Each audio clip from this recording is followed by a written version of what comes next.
जिसने बच्चों को जिंदगी भर सिर ऊंचा करके जीना सिखाया, वही बाप आज एक बेंच पर बैठा था, भूखा, अकेला और पूरी दुनिया से ठुकराया हुआ।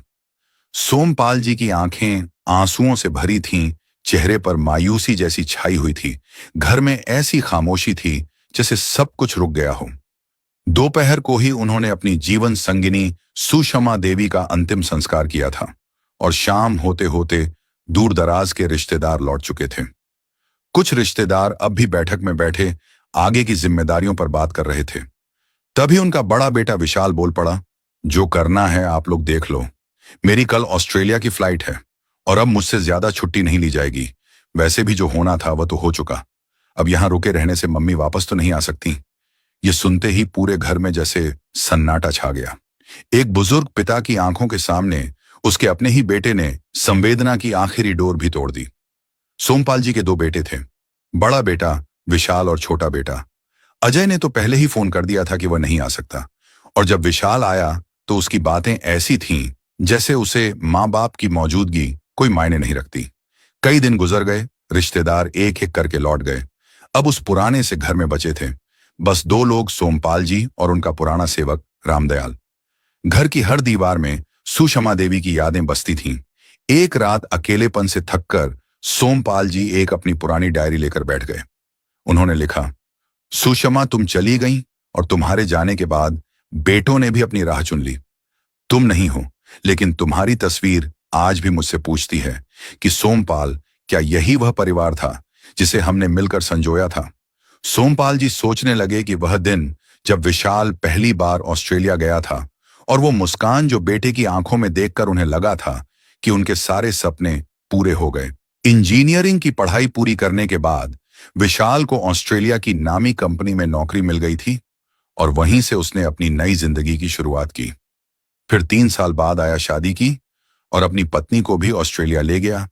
इसके बाद अजय ने भी शादी की और भाई के नक्शे कदम पर चलते हुए ऑस्ट्रेलिया चला गया। धीरे धीरे घर से वह हंसी खुशी भी चली गई और रह गए सिर्फ सोमपाल जी और सुषमा देवी।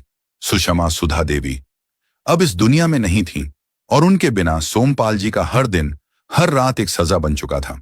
उनकी आंखें अक्सर दरवाजे की ओर टिक जाती, शायद कोई आ जाए, शायद बेटा वापस बुला ले। लेकिन हर बार वो इंतजार टूट जाता। एक दिन अकेलेपन से हार मानकर उन्होंने बड़े बेटे विशाल को ऑस्ट्रेलिया फोन किया। बेटा, अब तुम्हारी मां नहीं रही। ये घर, ये दीवारें तुम्हारे बिना और उनकी गैर मौजूदगी में बस काटने को दौड़ती हैं। मैं बहुत अकेला हो गया हूं। अगर हो सके तो तुम वापस आ जाओ। तुम्हारा बाप अब और अकेले नहीं रह सकता। बेटे की तरफ से आवाज आई कि पिताजी, अब हमारे लिए भारत में आकर रहना संभव नहीं है। वहां जैसी जिंदगी हम चाहते हैं वो नहीं मिल सकती। हमें ऑस्ट्रेलिया की आदत लग चुकी है।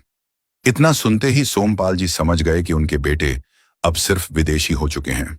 उन्होंने चुपचाप फोन रख दिया और कभी दोबारा किसी बेटे से यह उम्मीद नहीं की कि वे भारत लौटेंगे। बेटे कभी कभी औपचारिक फोन कर लेते थे, हालचाल पूछते और फिर 2 मिनट में फोन काट देते।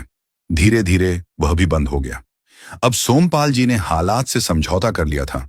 वह हर दिन चुपचाप बैठकर पत्नी सुषमा की तस्वीर से बातें करते और रामदयाल उनकी देखभाल में लगा रहता। एक दिन जब पास में रहने वाले उनके पुराने दोस्त गोपाल शर्मा जी उनसे मिलने आए तो वही बातें चल रही थीं, जिंदगी, अकेलापन और गुजरा वक्त। उसी दौरान दरवाजा खुला और सामने खड़ा था अजय, छोटा बेटा, जिसकी शक्ल देखे कई साल हो चुके थे। सोमपाल जी ने जैसे ही अजय को देखा, सब शिकवे, शिकायतें, तकरारें सब मिट गए।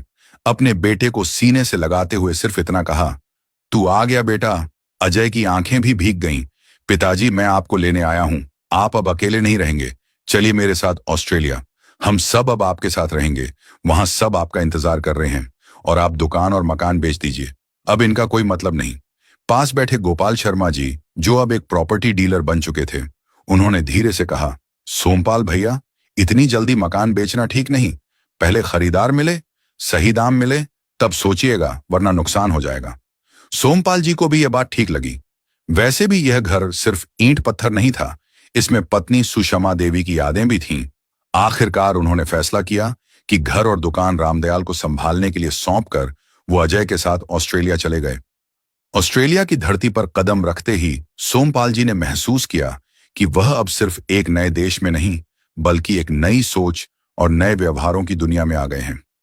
शुरुआती कुछ दिन तो बेटे बहू ने उनका अच्छे से स्वागत किया, लेकिन धीरे धीरे हकीकत का चेहरा दिखने लगा। जिस आदमी ने भारत में रहते हुए कभी खुद से एक गिलास पानी तक नहीं उठाया था, अब वही बेटे और बहू के कहने पर रसोई में बर्तन धोते, बच्चों को नहलाते और स्कूल छोड़ने ले जाने का काम करने लगे। अजय और उसकी पत्नी ने तो जैसे उन्हें एक नौकर बना डाला था। सुषमा देवी की मौत के बाद दिल पहले ही टूटा हुआ था और अब शरीर भी टूटने लगा। लगातार काम करते करते उनकी तबीयत बिगड़ने लगी। लेकिन बेटे बहू के पास उन्हें अस्पताल ले जाने का ना तो समय था और ना ही इच्छा। अजय की पत्नी ने तो एक दिन यहां तक कह दिया, बाबूजी, हमें कोई कुबेर का खजाना नहीं मिला जो आपकी दवा, दारू और देखभाल पर लुटा दें। उनको बेटे के घर में जहां उन्हें सुकून मिलना था, वहां अब हर बात में ताने मिल रहे थे। जब अजय उन्हें डॉक्टर के पास ले गया तो डॉक्टर ने साफ कहा, इनकी उम्र के हिसाब से इनकी देखभाल करना ज्यादा जरूरी है। इन्हें कुछ दिन हॉस्पिटल में रखना पड़ेगा। लेकिन सोमपाल जी के पास ना कोई मेडिकल इंश्योरेंस था और ना ही ऑस्ट्रेलिया सरकार की कोई सुविधा मिल सकती थी। जब अजय ने सरकार से मदद मांगी तो जवाब मिला, सिर्फ उन्हीं को मदद मिलती है जिन्होंने यहां सालों तक काम किया हो। इनके लिए हम कुछ नहीं कर सकते। ये सुनकर अजय और उसकी पत्नी बौखला उठे। उन्हें लगने लगा कि उनका मुनाफे का सौदा अब घाटे में बदल गया है। उन्होंने तो सोचा था कि बाबूजी बच्चों की देखभाल कर देंगे और सरकार की तरफ से कुछ पैसे भी मिलेंगे, एक पंथ दो काज हो जाएंगे। लेकिन अब सोमपाल जी की बीमारियां उनका बोझ बन चुकी थीं और यह बात उन्हें भी धीरे धीरे समझ आने लगी थी। एक रात बहुत दुखी होकर उन्होंने अजय से कहा, बेटा, अब लगता है मेरा यहां रहना किसी काम का नहीं है। अगर मुमकिन हो तो मुझे वापस भारत भेज दो। इतना सुनते ही घर में जैसे विस्फोट हो गया हो। अजय की पत्नी गुस्से में चिल्ला पड़ी, क्या समझ रखा है आपने? हर बात में बस खर्चा खर्चा। टिकट की कीमत जानते हैं, 3 लाख से कम नहीं है। अब हम क्या खुद को बेंच दें? सोमपाल जी का दिल कांप उठा। उन्होंने कांपती आवाज में कहा, अगर मैं तुम पर बोझ हूं तो मुझे बड़े बेटे विशाल के पास भेज दो, वहां चला जाऊंगा। इस पर अजय और भी गुस्से में आ गया। मैंने भैया को फोन किया था, लेकिन उन्होंने साफ मना कर दिया। उनका कहना है कि जैसे लेकर आए हो वैसे ही खुद संभालो, उन्हें कोई मतलब नहीं। ये सुनकर सोमपाल जी का शरीर तो वहीं बैठा रह गया, लेकिन आत्मा जैसे अंदर से चीख उठी, मैंने तुम्हें किस दिन के लिए पाल पोस कर बड़ा किया था। उनकी आंखें पत्थर हो गईं। उन्होंने वो पूरी रात जागकर काट दी। एक सुबह अजय की पत्नी अचानक बहुत मीठे स्वर में बोली, बाबूजी, आप घर बैठे बैठे बोर हो गए होंगे, चलिए आज आपको बाहर घुमा लाते हैं, थोड़ा मन बहल जाएगा। सोमपाल जी जो भीतर से टूटे हुए थे, लेकिन जरा सी अपनापन की झलक पाकर मान गए। वो बोले, ठीक है बेटा, जैसे तुम्हारी मर्जी। दोनों घर से निकले, एक बड़े सुनसान से पार्क में पहुंचे। वहां जाकर बहू बोली, आप यहीं बैठिए बाबूजी, मैं आपके लिए कुछ खाने को लेकर आती हूं। सोमपाल जी ने धीमी आवाज में सिर हिला दिया और बेंच पर बैठ गए, लेकिन वह दोबारा लौटकर कभी नहीं आई। समय बीतता गया, दोपहर बीती, फिर शाम हुई और सोमपाल जी उस बेंच पर बैठे रहे, भूखे प्यासे, ठंड से कांपते हुए। वो पार्क का एक एक कोना घूम चुके थे। कुछ लोग उन्हें घूरते थे, कुछ नजरअंदाज कर देते। जब कुछ नहीं बचा तो सोमपाल जी पास की एक बेंच पर बैठकर भगवान से एक ही सवाल करने लगे, हे प्रभु, मैंने कौन सा पाप किया था? क्या इसलिए बच्चों को अपना सब कुछ दिया था? थक हार कर जब उन्होंने ऊपर देखा तो सामने एक मंदिर की झलक मिली। उन्होंने कांपते कदमों से मंदिर में प्रवेश किया और भगवान के चरणों में गिरकर खूब रोए। जब मंदिर बंद करने का समय हुआ तो वहां के पुजारी की नजर उन पर पड़ी। पुजारी ने उनके पास जाकर धीरे से पूछा, आप यहां अकेले क्यों हैं? सब ठीक तो है? सोमपाल जी यह सुनकर फूट फूट कर रो पड़े। उन्होंने किसी तरह पुजारी को अपने हालात समझाए, लेकिन ना तो उनके पास बेटे का पता था, ना फोन नंबर, ना पैसे। पुजारी ने उन्हें पहले खाना खिलाया, फिर पुलिस को सूचना दी। पुलिस ने पार्क के सीसीटीवी कैमरे से बहू की पहचान कर ली और उनका पता भी निकाल लिया। लेकिन जब पुलिस ने पूछा कि क्या आप उनके पास वापस जाना चाहेंगे, सोमपाल जी ने हल्की आवाज में कहा, नहीं, अब कभी नहीं। मुझे भारत लौटना है, लेकिन मेरे पास टिकट के लिए पैसे नहीं थे। सोमपाल जी ने पुजारी से विनती की कि क्या वह उन्हें एक फोन करवा देंगे। उन्होंने मंदिर के पुजारी का मोबाइल लिया और रामदयाल का नंबर मिलाया। जैसे ही फोन उठा, सोमपाल जी की हल्की सी आवाज निकली, रामदयाल, मैं सोमपाल बोल रहा हूं, मैं यहां पर बहुत मुसीबत में हूं। रामदयाल कुछ पल के लिए स्तब्ध रह गया। वह याद करने लगा कि जब मेरी मां बीमार थी तब बाबूजी ने बिना मांगे ही सारा खर्चा उठाया था, कभी उधार तक वापस नहीं लिया। उसकी आंखों में पानी भर आया और उसने मन ही मन कसम खा ली, अब मेरी बारी है। उसने अगले 3 दिन में कैसे भी करके अपना छोटा मकान तक गिरवी रखकर पैसों का इंतजाम किया और 5वें दिन सोमपाल जी को पैसे भेजकर भारत वापस बुला लिया। जैसे ही वह घर लौटे, रामदयाल उनके पैरों में गिर पड़ा। बाबूजी, आपने जो मेरे लिए किया था उसके आगे यह कुछ नहीं है। आपने तो मुझे इंसान बना दिया था, अब आपकी सेवा मेरा धर्म है। सोमपाल जी ने उसे गले से लगा लिया। उनकी आंखों से आंसू रुक नहीं रहे थे, लेकिन इस बार वह आंसू बेबसी के नहीं थे, वह थे अपनापन के। घर लौटने के बाद सोमपाल जी बिल्कुल बदल चुके थे। शरीर पहले ही टूट चुका था, अब मन भी अक्सर खोया खोया रहता। वह कभी सुषमा की तस्वीर को घंटों निहारते तो कभी कुछ करते रहते। धीरे धीरे उनका स्वास्थ्य और गिरने लगा और एक दिन ऐसा आया जब उन्होंने बिस्तर पकड़ लिया। रामदयाल ने कोई कसर नहीं छोड़ी। बिना किसी झिझक के वह उनकी सेवा करता, दवाइयां देता, यहां तक कि उनकी गंदगी भी साफ करता। एक दिन सोमपाल जी ने वकील को बुलाया और कहा, मेरे मरने से पहले कुछ बातें पक्की करनी है। मेरी वसीयत, मेरी अंतिम इच्छा, सब उन्होंने अपना मकान, दुकान और बचा हुआ धन सब कुछ रामदयाल के नाम कर दिया और यह भी स्पष्ट कर दिया कि उनके अंतिम संस्कार से पहले उनकी वसीयत पढ़ी जाए। आखिरकार वो दिन भी आया जब सोमपाल जी ने इस दुनिया को अलविदा कह दिया। रिश्तेदारों को खबर दी गई।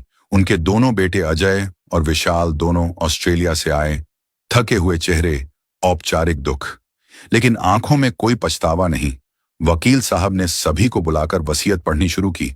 मैं सोमपाल अपने पूरे होशो हवास में यह वसीयत कर रहा हूं, अपना पुश्तैनी मकान और दुकान अपने वफादार बेटे समान सेवक रामदयाल को सौंपता हूं।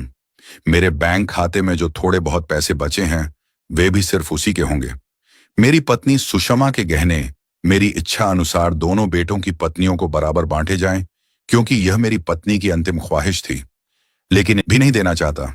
इतना सुनते ही दोनों बेटों के चेहरे उतर गए, लेकिन वकील अभी रुके नहीं। उन्होंने आखिरी लाइन पढ़ी, मेरे मृत शरीर को मुखाग्नि देने का अधिकार केवल रामदयाल को ही है, क्योंकि वह मेरा खून नहीं होते हुए भी उन बेटों से कहीं बड़ा निकला जिसे मैंने जन्म दिया। मैं भगवान से यही दुआ करता हूं कि जो दिन मुझे देखने पड़े वो मेरे बेटों को कभी ना देखने पड़े, लेकिन अगर कभी उन्हें यह दिन देखने पड़े तो कम से कम उनके जीवन में एक रामदयाल जरूर हो। यह सुनकर पूरे घर में सन्नाटा छा गया। वकील की आंखें भीग गईं, रिश्तेदारों के गले रंध गए। रामदयाल फूट फूट कर रोने लगा और दोनों बेटे शर्म से एक दूसरे का चेहरा देखने लगे। उस दिन सोमपाल जी का शरीर आग के हवाले जरूर हुआ, लेकिन इंसानियत की एक ऐसी लौ जला कर गया जिसकी गर्मी हर उस दिल को छू गई जो किसी दिन बूढ़ा होगा, किसी दिन अकेला होगा और किसी दिन इंसान की पहचान करेगा, खून से नहीं, कर्म से। तो दोस्तों सोचिए, क्या किसी को जन्म देना ही रिश्ता निभाने की गारंटी है, या फिर एक अनजाना इंसान भी सच्चे बेटे की जगह ले सकता है? आप क्या सोचते हैं? क्या आज के समाज में रामदयाल जैसे लोग अब भी मौजूद हैं? क्या आपने भी कभी किसी अनजान के लिए ऐसा कुछ किया है, या किसी ने आपके लिए? कमेंट में जरूर बताइए।